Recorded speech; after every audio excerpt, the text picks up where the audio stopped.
Assalamu alaikum everyone. Welcome to my channel SRMT Easy Cooking App.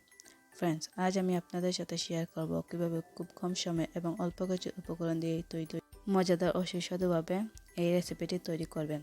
আশা করি আপনারা সবাই আমার সহজ উপায়ে রান্নাটিকে পছন্দ করবেন। তাহলে চলুন রান্না শুরু করি।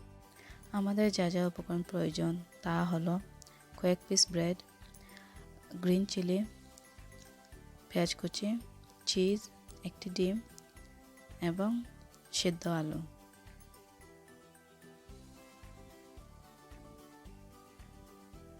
তারপর আমরা সব উপকরণ দিয়ে আলুটিকে মিক্স করে নিয়ে নেব। আমার মিক্স করা হয়ে গেছে। এইবার পানি দিয়ে ব্রেডটিকে একটু চেপে চেপে বড় করে নিয়ে নেব। তারপর আমি মিক্স করা আলু এটার মধ্যে দিয়ে দেব।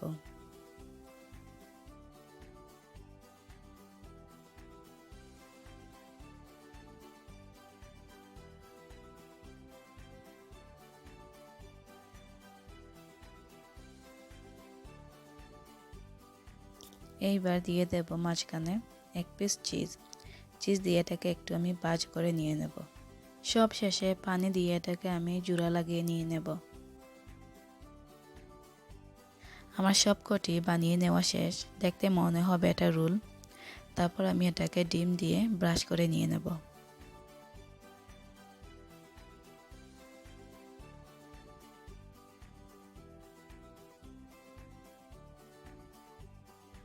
চুলে একটি ফ্রাই প্যান বসিয়ে নিয়ে তেল ব্রাশ করে নিয়ে নেব। তারপর গরম হয়ে গেলে আমার আলু এবং ব্রেড দিয়ে বানানো রোলটিকে আমি ভেজে নেব।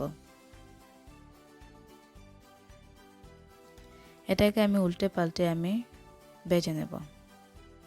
আমার সব দিক এটাকে ভেজে করে নেওয়া শেষ। এইবার আমি গরম গরম পরিবেশন করে নিয়ে নেব। আমার রান্না করা শেষ হয়ে গেল আমার এই মজাদার ও সুস্বাদু নাস্তাটি। আশা করি আপনারা সবাই আমার সহজ উপায়ে তৈরি এই রান্নাটিকে পছন্দ করবেন। যদি ভালো লাগে থাকে তাহলে আমার চ্যানেলটিকে সাবস্ক্রাইব করবেন এবং বন্ধুদের সাথে শেয়ার করতে ভুলবেন না। ধন্যবাদ সবাইকে।